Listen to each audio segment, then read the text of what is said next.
everyone, my name's Anna from Fabric Dreamer and welcome to our second week of Candid Chats with Inspiring Women, and I'm very excited to chat with Kiralee McNamara of Murkani Jewellery this week.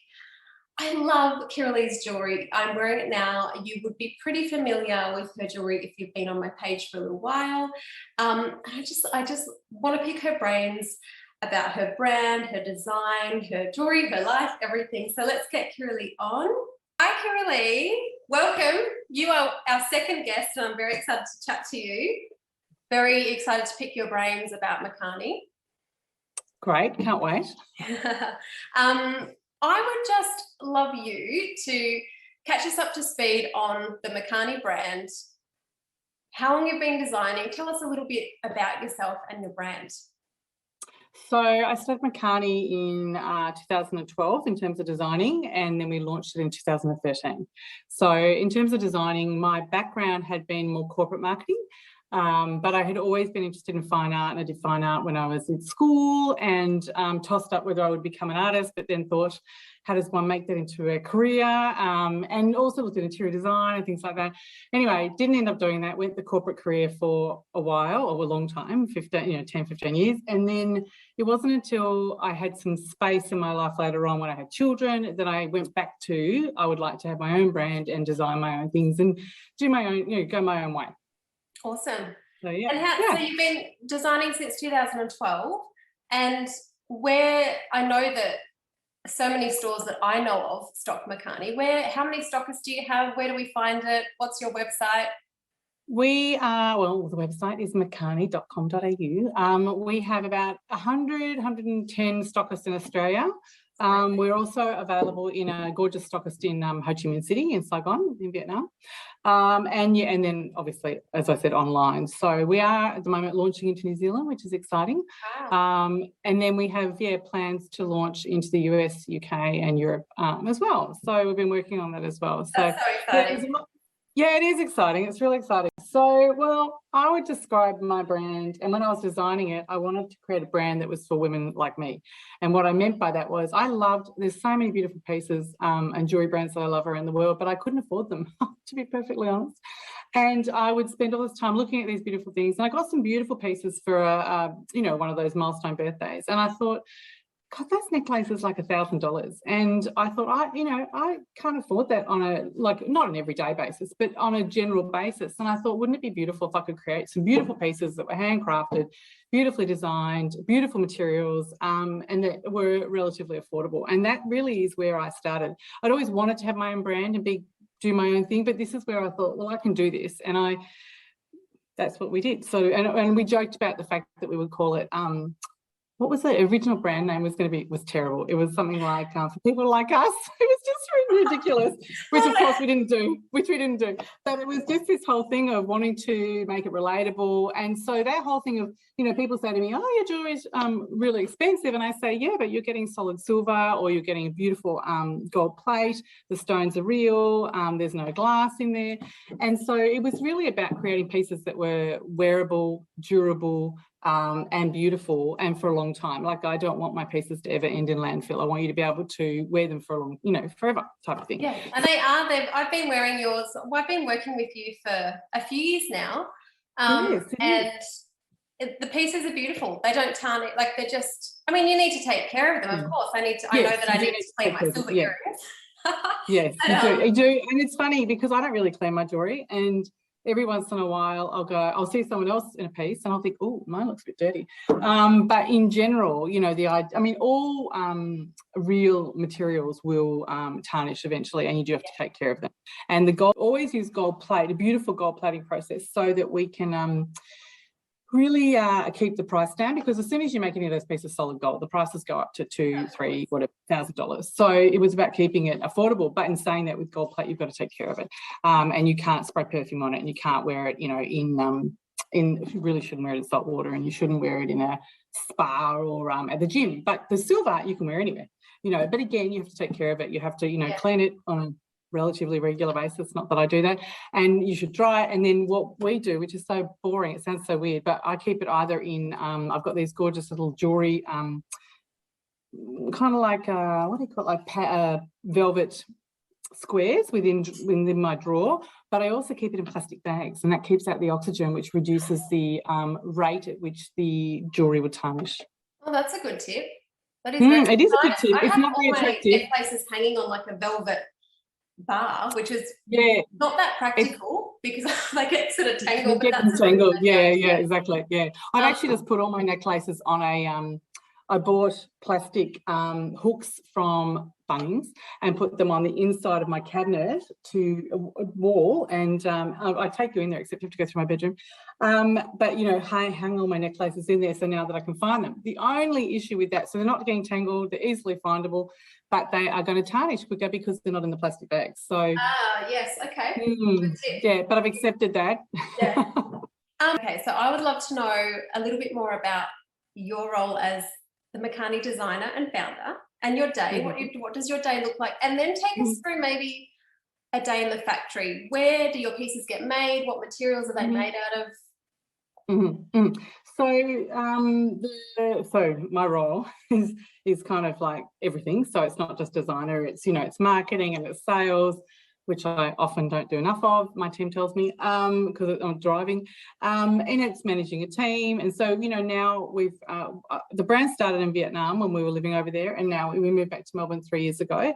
So the process of designing has changed a little bit. But what I generally do is I look at what is working, what's resonating with our audience, our community, and I will create pieces that try and work for that. But it's also about themes, and you know, we can talk inspiration, but often I'll get a design motif or idea together, and then I'll say, okay, how is that going to work on a collection? Do I want to do more necklaces and earrings right now? Do I want to do rings and bangles? And I'm finding it's really interesting. During COVID, necklaces and earrings, for the obvious reason, have been our biggest seller, because people have been in Zoom meetings and they wanted to be able to wear bigger pieces that, you know, you can see in a meeting.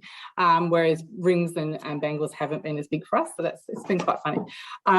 But, you know, so generally I will design the piece by hand. I'll draw it, and then I'll send it off to our graphic designer, who will then put it into I would call it proper graphic design program, where she does it in Adobe. And the reason I do that is because my drawings are never symmetrical. That's just, I'm, you know, much more haphazard than that. And I'll often bring in design references. I'll say, I want it to look like this, and I'll do a drawing, but then I'll bring in a photo of a lion, but I want the mane to look like that. And she'll go, you can just see her rolling her eyes every time I send something to her. It's quite funny. And then she'll do a 2D drawing, which will then go off to our supplier, who will then create 3D, what's called CAD drawings, and 3D molds. And then we look at the molds. Now, before COVID, I would travel to Thailand. So we produce in Thailand, and I would go and work with them in the factory. But now I can't. And so we do a lot more online. It's been quite interesting, actually. It's interesting how much more efficient we can be that we didn't realise before. You know, so COVID has really driven some of those, that technical side of it for us, where we've gone, we now get the sample almost perfect before it gets made into the metal and sent to me to approve before production. So that's what, so then I see the mould online, and then I'll approve it. Doesn't, you know, it's funny, you can get most of it right, but it's not always, you know, I'll get it in my hand and I'll go, I didn't think that was going to be raised so far, or the matte doesn't work with the shiny, or the stone's not sitting how I would like it to sit. So then we will make another round of modifications, depending on timelines. Well, how does that go with the post and timeframes for you to get all that done? Well, I think since COVID we've always been late. That would be my comment. But I must say though, I feel like the retailers we deal with have been far more forgiving during COVID. Yeah. You know, normally it used to be, so this is a lot of the fashion industry are talking about the fact that we used to be quite rigid in terms of the launch times. You know, you had to be out in February for the winter, you had to be out in, you know, June or July for summer. And, you know, that first year of COVID, we didn't get out till September. You know, because it just didn't happen. Things just didn't come. People got sick. People in there, you know, the workshop got sick. The master builder maker got sick, and that's still happening now. So we're running late again for summer this year, and I'm kind of like, you know, what do you want me to do with that? I just think we just have to go with the flow, and I think that's also a key learning from COVID, that, you know, if it comes out a month late, I mean, some people, I guess because we're not a big corporate, we can dictate what we do. And I think there's also been a change in the way we communicate, and it's far more, you know, people, I think, far more collaborative and far more forgiving in that. So things have, and so going back to your point, things don't go back and forth. I'll make a change. They'll often make the change. And I'm pointing here because this is my laptop. But I'll see it on my laptop. You know, they won't get the sample back. They will do it off the description that I have given them on an email or a phone call. So which is quite tricky. It's all about, and you've got to think about the language barrier where, I mean, they're amazing. The Thais are amazing. Their English is amazing. The team is amazing. So it's not that hard, but there are, sometimes I'll get things I have one collection, which is so funny because it's now one of our best-selling collections, the Sahara collection. I mean, I reckon that had 3 different sample cycles. It was terrible. And I thought they were going to kill me, but I just couldn't get it right in what I was communicating. And at the time we were traveling through WA camping for a few months with the family, and I know, which is great, except that it did cause some problems because I couldn't get the time, and you know, so then once I've approved those samples in form, then they go into production and hopefully make the timeline for the launch. Awesome. I would love to hear about some of the examples how you've translated your inspiration into a piece. Can you talk us through a couple of scenarios where that's been quite obvious, or maybe even your customers don't even realise, but it's something that you can see? Yes, so generally, I think earlier on, a lot of my designing was based on my travels, because we were able to travel so much more. And when I started Murkani in 2012 for designing, we were living overseas in Vietnam, and it was so much easier to go to countries. So I would literally start researching. I was very in love, and I still am in love with Moorish design, like Moorish tiles, Moorish architecture, the arches, and you know, that Islamic art, and also stuccoed walls and carved walls. And I would see, you know, designs everywhere. I'd be like, oh, wouldn't that make a great earring? My kids would say, they would look at something and go, oh, mum's looking at that because she can see earrings in it. It was hilarious. And so I would then orchestrate our family holidays from Vietnam to Europe, or to Morocco, or to Turkey, or something like that, to go and, you know, I'd say to my husband, I really want to go and see that palace in Istanbul. And he'd be like, are you kidding? And I'm like, no, I'm not kidding. So then we would do that, and we would go on these trips, and I would take lots of photos from every angle and then try and bring it back. And sometimes it didn't work. I tried to do a Japanese collection. I still haven't done a Japanese collection. I'd gone to Japan with a group of girlfriends. I was forever taking photos. They were laughing at me. But that collection has never seen the light of day because it just didn't work. So other times I'll take a motif from a Turkish, you know, mosque, or a, you know, temple in Portugal or something, and then I'll take that and I'll try and make it go through. So then you've got to think about, so you've got the design element, but then you've got to think about the functional format of, do I want a small pair of earrings, medium pair, a large pair, a necklace, a ring, a bangle, and then try and work that collection in together, knowing what's working for your audience, you know, what's wearable, what's, you know, like I'm squeezing mum because of a bangle, like, you know, people kept saying to me, I want oval bangles, meaning that they wanted to be able to work with them and be able to have their wrist on the ground when they were writing, not a bangle that would bang. Is that why they're oval? I've got a big oval bangle, and I just thought it was super interesting. I have not that job. So there's the design element, and then there's, you know, from a motif or design point of view, then there's that functional, the product type, like what products do you want to do? So we've been doing more earrings and necklaces because that's really what's working for us. We've had huge growth in necklaces over the last few, huge growth in necklaces. And then of course that's that functional, how is it really going to work? Is that going to be too heavy for that ear? Is it too big? Is it wearable? Those sort of things. Is the clasp, how is that clasp going to work? All that sort of thing. Then the other component for me is that symbolism. So, and I think as funny as the last few years, we've always been into symbolism, but I was more into pattern. I love pattern. I love pattern in everything that I do. And now we're combining pattern with stones and stone meanings, and then symbolism as well. So, for example, during COVID, when COVID first hit in February 20, and I felt so uninspired to design, and I couldn't travel, and then you're relying on all your design books and your history books. I've got a lot of books on Jewish art, on Berber art from Morocco. I have a lot of books, and I use a lot of books, but I also use the internet, and start researching a story. And so then there was a lot of research, but I was really uninspired. And then I found a symbol that meant hope. And I originally thought it was Italian, and I thought I was so excited, but it actually wasn't. It was from an African tribe. It was hilarious, but I didn't realise that until it was already in production. But then I took that motif and said, okay, I want to create a collection all around hope, because I feel really sad right now. This is terrible what's happening. Yeah. So the whole collection was around hope. And I think a lot of the pieces in the last few years have been around hope and around positivity and community and collaboration. And I've done collaborations in the last... I'm wearing one, the beautiful motherhood. Yeah. I've got the motherhood necklace with Octavia. Yeah, with Octavia Tommen, the Melbourne artist. So that has also been lovely as well. So it just depends. And each theme, you know, or each collection has a different theme. And the theme can sometimes be more design-based, like decorative, or which can be architectural or art or vintage jewellery, or it can be more theme-based, based on symbolism or historical stuff. So it just depends on what it is.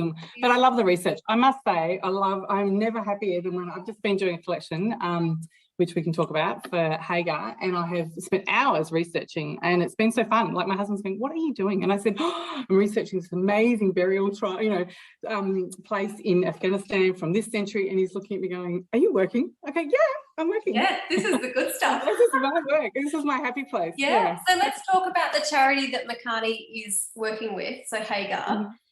And I've spoken to you before, and it's very dear to your heart. Can you tell us a little bit more about that? Yes, so I came to know Hagar when we were living in Vietnam. And so I'm not going to cry when we talk about this. So we were obviously living in Vietnam, and there's a lot of trafficking of women and actually young children in Vietnam for sex, but for slavery as well. And so I just thought it'd be great if we could do something. And I found it was quite hard to find the right charity to work with. A lot of charities are very big and they don't work well with smaller organisations, and they're also not very entrepreneurial. They're not able to pivot and collaborate with people in different ways. And it took me a while to find Hagar, but when I did, I really clicked with the CEO at the time, the Australian CEO. They're originally from Switzerland, but they have an Australian sort of marketing fundraising office, and they also have them around the world. But their actual, where they do work on the ground, it's predominantly Afghanistan, Cambodia and Vietnam. So it was kind of close for me, and we were living in Vietnam, and they invited me on a study tour, which was a real eye-opener. And I just thought, wow, can you imagine if we could raise money for this? It'd be incredible, right? So we developed a collection called Freedom, that was around the themes of freedom, around protection, and around blooming, meaning renewal. And the thing Hagar does is that they basically rescue people, mostly women, and then they create a platform where they can rebuild their lives. And I can't talk about it without crying. Yeah, that's deep, you know, it's hard stuff. It's hard. It's really hard. And I think going on that study tour was horrendous. So anyway, we'll move on to something more positive. So anyway, in the last 2.5 years, we've raised $40,000 for them. I know, and it's amazing. And everyone who's bought a necklace or a pair of earrings has given, you know, $5 of every piece of that goes to that. That collection has gone to supporting their female empowerment program in Cambodia. So all about educating women. And it's funny, every person is seen in a as an individual. So some people might get further education, but other people might want to just start a business. They might not want to do tertiary studies. So then they've helped them start a business, which is amazing. So it's been really, it's so exciting to think that we could do that. It's amazing. So how do people purchase the Freedom Collection, or are you working on a new collection to raise funds? So I'll answer both those questions. They can purchase either online, or they can go to any of our stockists who are stocking that collection. And then what happens is every 6 months I send, after we do a review of how many we've sold, then we send the donation to Hagar.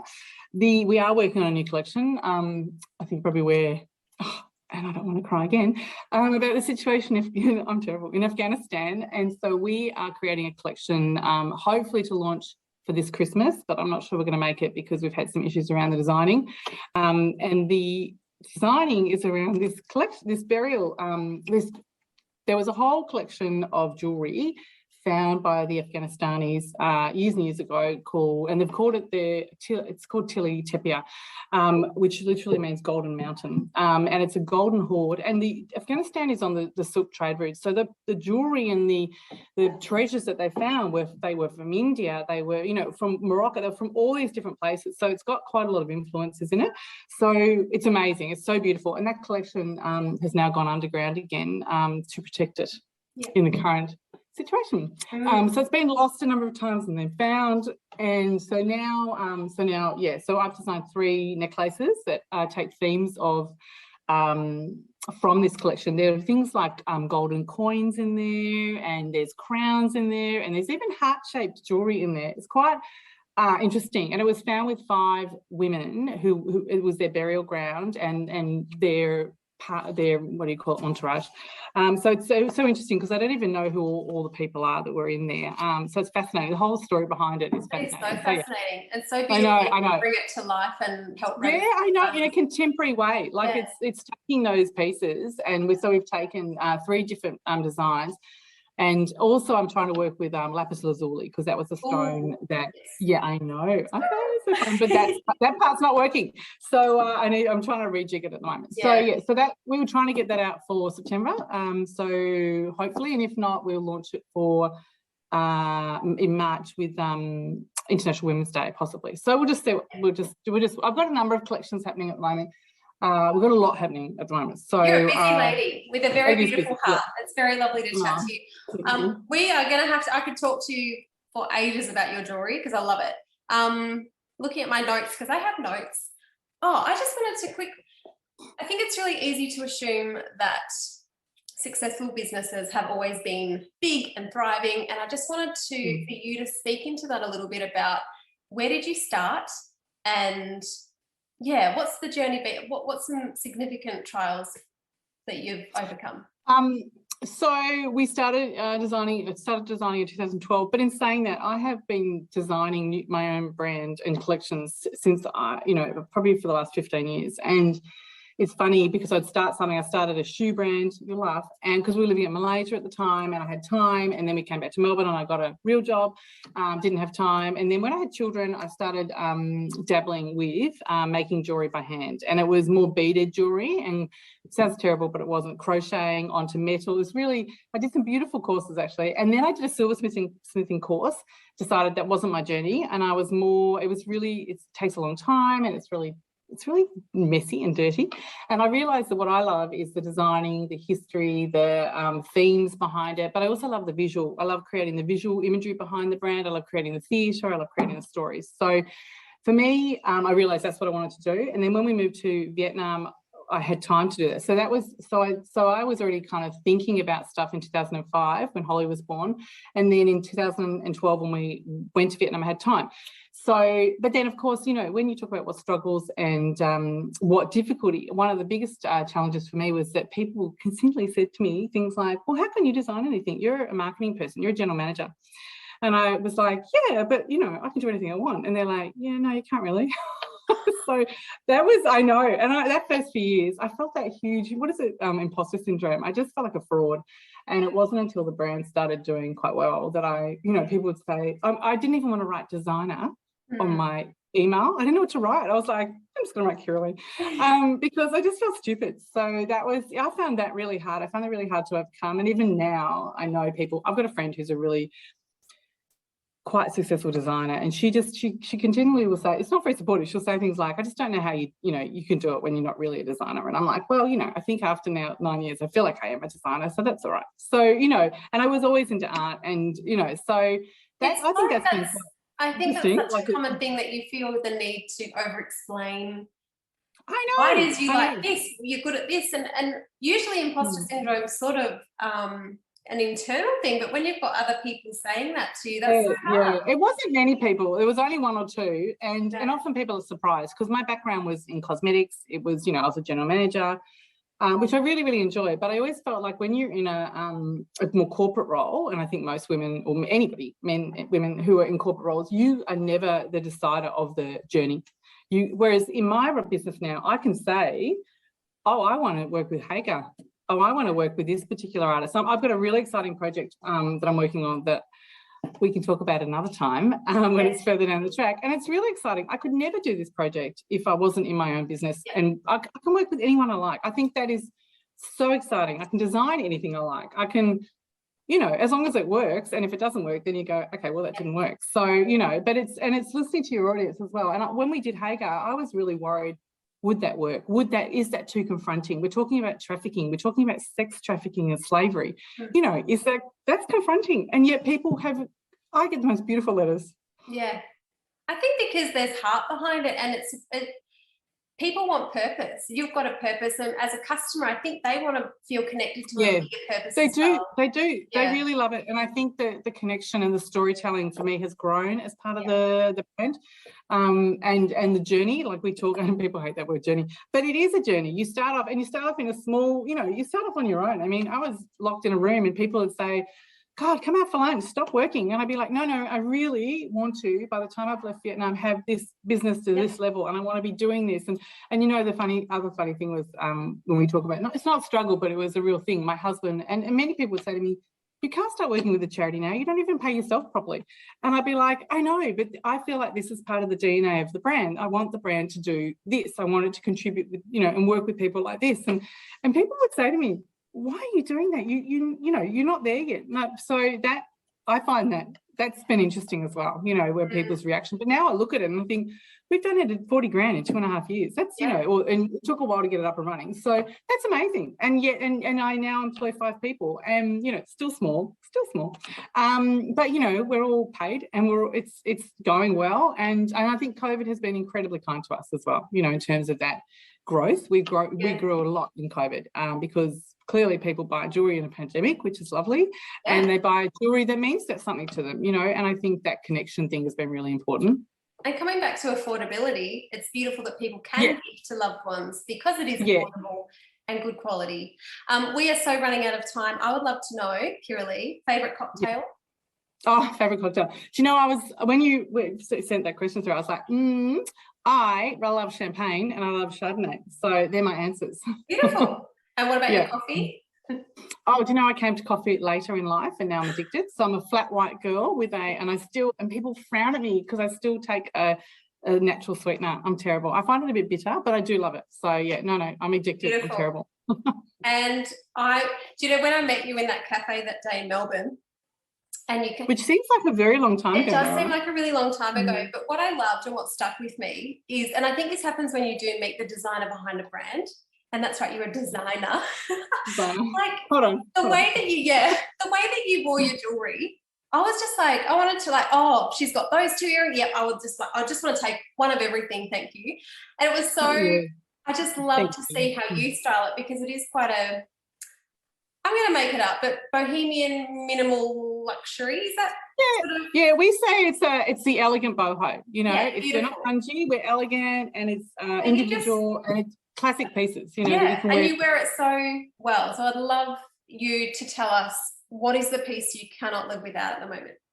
Well, I tell you, it's a piece I can't live without. I brought it. I haven't worn it. I've brought it with me, but I don't know if you're able to see it. This is I held off doing hearts forever because I just thought it was a bit cheesy. But we did a heart. Can you see that? Yeah. Look. Yeah. Oh, you've got it on too. Yeah. I did see that.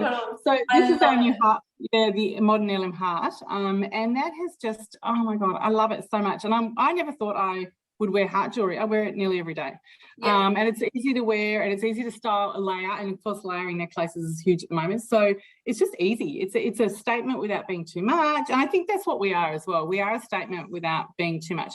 The other thing I was going to show you was I love these earrings. They're not the newest, but these are our brave earrings. And I adore these, and they are for going out. Like for me, I'm much more of a minimalist in my jewelry. Like I normally wear smaller hoops and studs and layer, but this is my go-to evening earring. I love it. I just love it. I just love the statement. What's the name of that one? This is the brave earring out of the Hope collection from 2020. Yeah, no, I love that piece. Yeah, so I have lots of favourite pieces. I'm terrible, and I have a lot of jewelry, clearly. Well, it's been so good to chat to you. And thank you for having me. The website again is murkani.com.au. Thank you. It is. Thank you so much for taking the time. See you, Kiralee. Thanks.